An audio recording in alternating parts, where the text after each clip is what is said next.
back to Bluetick. Bluetick didn't like being shut up in her pen. Oh, what good? Okay, there we go. Sorry, I got it back now. She walked around the woven wire fence, looking out and grunting at the top of her voice. She wanted the freedom of the yard. She wanted to pick tasty morsels of the green grass. Let her out, Martha. Take her out to the barn lot to see the cows, Molly said. Martha opened the door and Bluetick rejoiced to get out. She grunted softly to Martha, Finn, and Glenna, who gathered around her. Then they started toward the barn. Bluetick would rather have their company than to stay in the yard and eat grass. The Powell's cows, Blossom, Star, Fern, and Lily, had been picking grass in the pasture when Bluetick walked up and grunted to them. The cows looked large to Bluetick, for she had to look up to see them. However, Bluetick had no fear of the cows. Blossom, largest of the 4 cows, walked over to see this stranger in her pasture. She lowered her head and looked at Bluetick with her big, soft, brown eyes. Their noses met in a friendly manner. So I'm going to assume that this picture right here is the meeting of Blossom and Bluetick.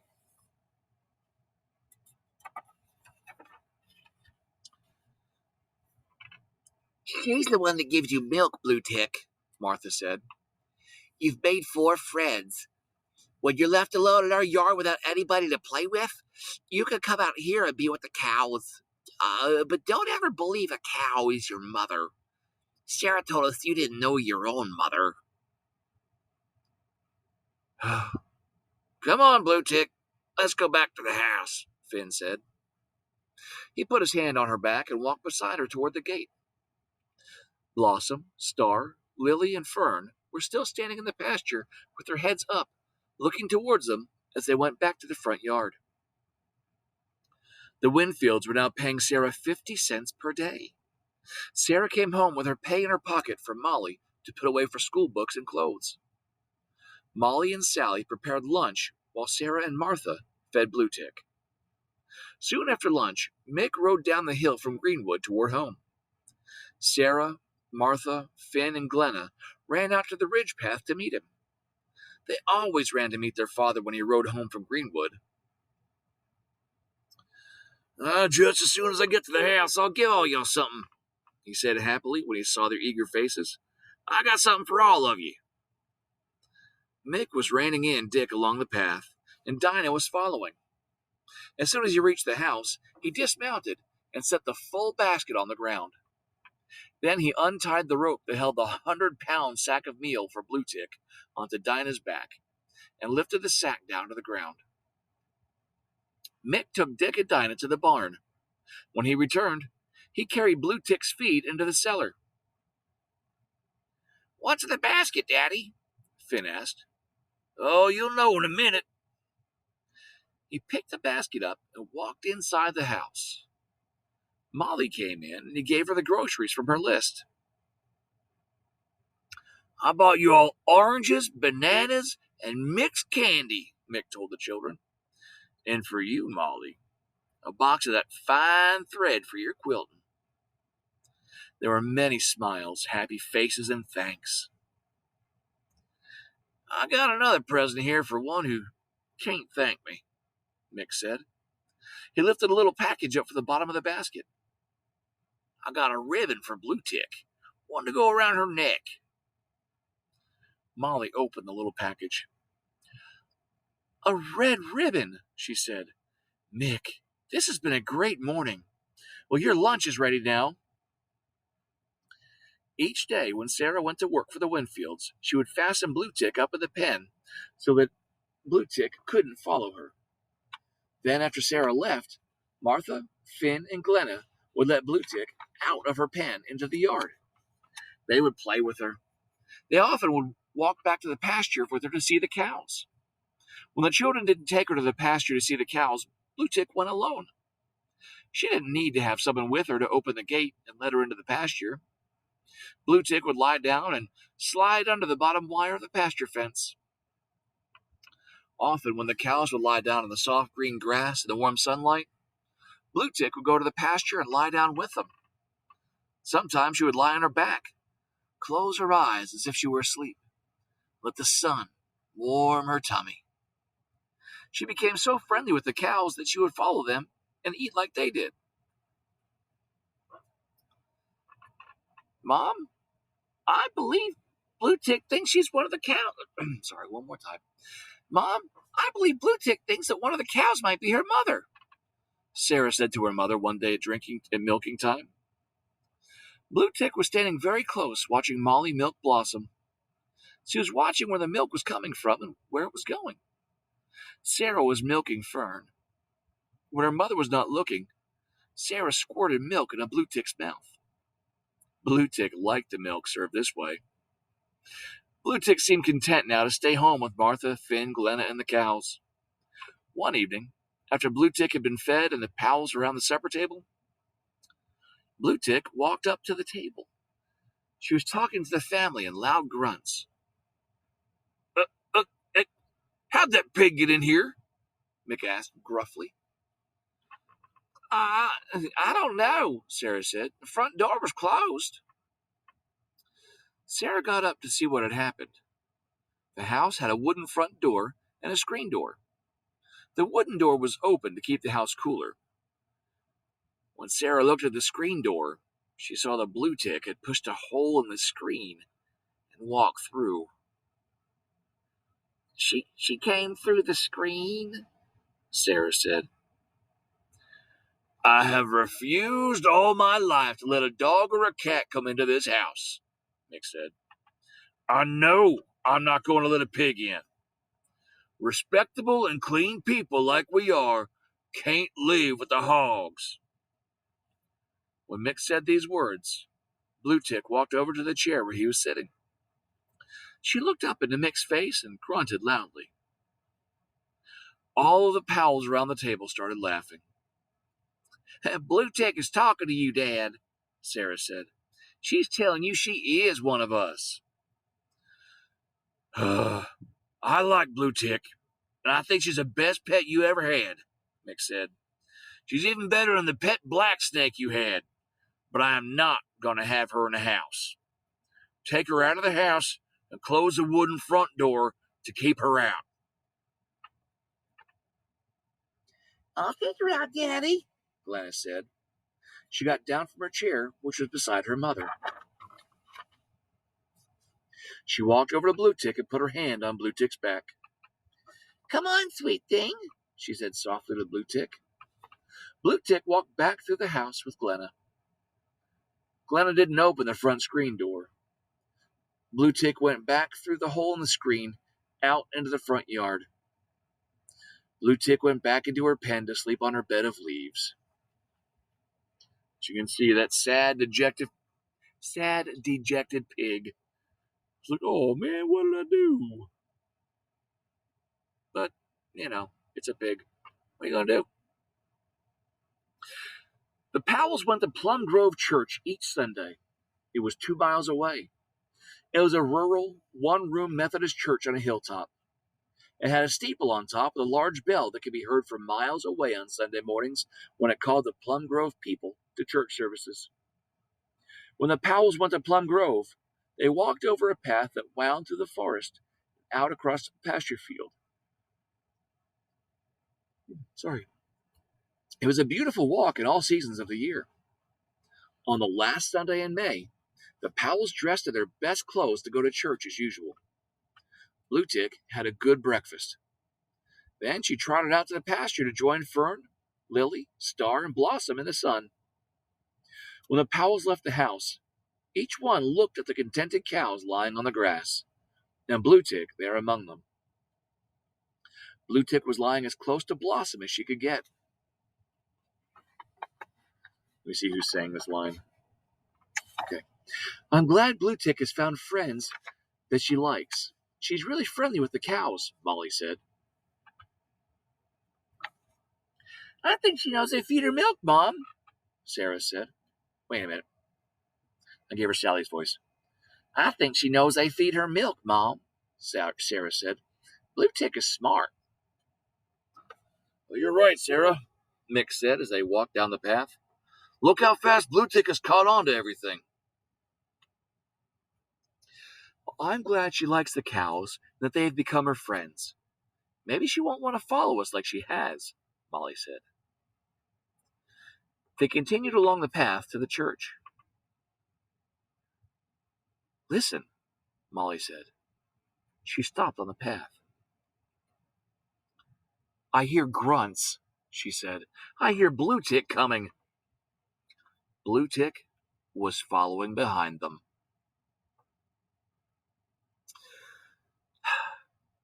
She came running up to them, and she was grunting very fast, trying to tell the Powell something.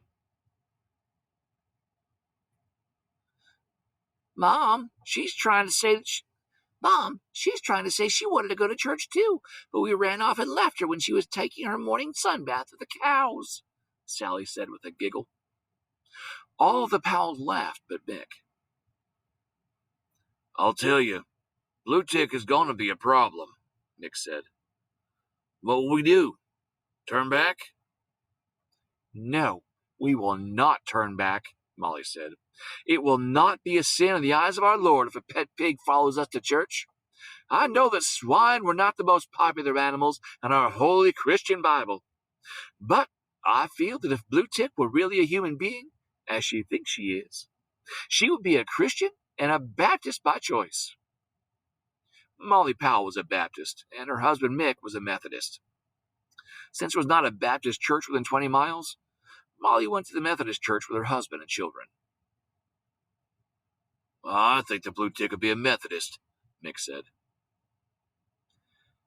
Well, since we are going on to church, I know what I want to do, Martha told her family. I want her to be dressed properly for her first time. I want a ribbon around her neck with a bow on top. Now there was more laughter among the Powells. It would take both the ribbons on my pigtails to make one to reach around her big old neck and make the bow, Martha said. But since Sarah and I both have two red ribbons on our pigtails, why can't each of us just have one ribbon and give one to Bluetick so she can have a nice bow? Again, all the Powells but Mick laughed. Well, that's foolish, Mick said. Mom, you can change our pigtails into one braid in a hurry right here and tie it with a ribbon, Martha said. There, under the tall, leafy oaks, Martha and Sarah each gave up one ribbon. Molly put each girl's hair into a braid and tied it with a ribbon. Martha tied the remaining two ribbons together so they would go around Bluetick's neck. Around Bluetick's big neck and be long enough to tie with a bow on top. Oh, you look so pretty, Martha said with a gentle pat of her hand on Bluetick's shoulder. You're really dressed up to go to Plum Grove for church services. Mick and Molly weren't pleased, but their children were. Soon they were inside a Plum Grove church. The church bell began to ring. When the Powells arrived at their church, each child went to his or her Sunday school class, and Mick and Molly went to the adult Bible class. Each Powell was wondering about Bluetick, who was outside wandering over the churchyard. Something tells me Bluetick doesn't stay wandering. After Sunday school classes were over, Reverend Robert McGinnis entered the pulpit to preach his Sunday morning sermon to the Plum Grove people. Suddenly, Bluetick entered the church, walking up the aisle with the red ribbon tied in a bow on her neck, and grunting loudly. This halted the religious services. Our Lord's sanctuary is defiled, said the Reverend McGinnis. To think that a swine can walk into this church is an abomination unto our Lord. Bluetick was grunting loudly, trying to tell the Powells and the congregation something. Everyone in the congregation turned toward her. They could not believe that a shote was in their midst at church. How can a thing like this happened to defile the house of our Lord?" said Reverend McGinnis. "A swine has been the carrier of demons. Check the holy word, ladies and gentlemen. Who is the prankster responsible for this?" There was a silence in the congregation while Bluetick stood up in the church and grunted loudly. She was not afraid.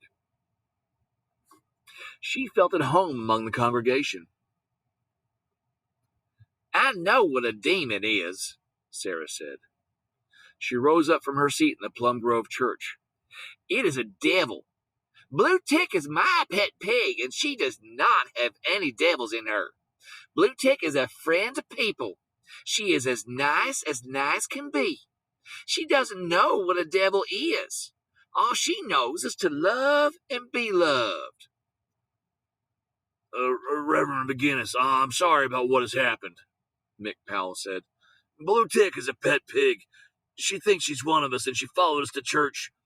We're sorry she did." "This sanctuary is not a place for swine," Reverend McGinnis spoke with a trembling voice. "Will one of you take it out of here? I will not preach in the presence of a swine." "I'll take her out," Sarah said.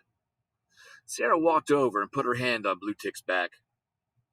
She walked out of the Plum Grove church with Bluetick, who was grunting to the top of her voice and speaking to everyone in the congregation. There were smiles on the young people's faces as they saw, for the first time, a pig in their church. Sarah remained outside with Bluetick, for the church door remained open. Sarah knew that Bluetick would return to the sanctuary otherwise. Let's see what the next stopping point is. Okay. When the Powells had walked back home from church services, with Bluetick trotting along behind them, grunting all the way, they stopped in their front yard before entering the house. "Something's going to have to be done about Bluetick," Mick told the family. "I know she's a wonderful pet, and all you children love her. But I felt like going through the church house floor when she walked up the aisle with a ribbon around her neck." "Now, Bluetick didn't do anything wrong," Sarah defended her pet. "She behaved herself at church. She just wanted to speak to everybody and let them know that she was there too." Bluetick was standing as close to Sarah as she could get.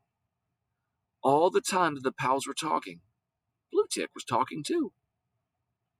Sarah bent over to lift Bluetick up in her arms as she had done so many times before. When she tried to lift Bluetick up, she realized that Bluetick had grown too heavy to be carried. "I can't lift her now. She's too big and heavy." "Well, Bluetick is no longer a pig," Molly told them. "She's a shoat." "I figure she weighs about 80 pounds, Mick said. When the Powells went inside the house, they had to close the wooden door to keep Bluetick from going inside with them. In early June, Mick decided that Bluetick should have a bigger pen. "Well, she can hardly turn around in that pen," Mick told Sarah. "She eats more now, and she's going to have a new trough. And we want to move her pen out in the backyard under the twin hickory trees, so she can't be watching our front door all the time to see who comes and goes." Mick cut new posts, and he bought new woven wire that was of a stronger mesh. "She's getting so big and strong that if she'd take a notion to get out, she could have pushed a hole through this wire around her old pen. We want a pen strong enough to fasten her up when we go places. We don't want her following us anymore." Mick Powell was a good builder, and with Sarah's help, he built a pen 3 times as large as the old one. He made a roof and a nice door for Sarah to open to go inside the pen. Then he made a large box to hold a bed of oak leaves for Bluetick to sleep on. Mick said, "We want Bluetick to be comfortable in her new home. We want her to like it, and to want to go to it at night to sleep." Mick also decided to start feeding Bluetick ears of corn. Bluetick liked corn, which she ate from the cob and on the ground. Good solid feed like corn will make her grow faster than meal and milk and grass, Milk said. Mick said, not Milk. His name's Mick. Mick, not Milk. Even with a new pen, bed, and trough, Bluetick was not happy in her new home. She didn't like living back behind the house where she couldn't see the Powells coming and going. She let the Powells know how she felt. She would go back to where her first pen had been, and stand there. When they fastened her up in her new pen, she'd make long, mournful squeals until one of the Powell children would go unfasten the door and let her out to be free. We'll stop right there for now. All right. So, pigs in church, probably not the best idea. But how are they going to stop her? Yeah, they put her in the new pen, but if she's miserable in there, what are they going to do? What's going to be a good solution? Is there a good solution? I don't know. I guess we're going to have to find out later. Bye.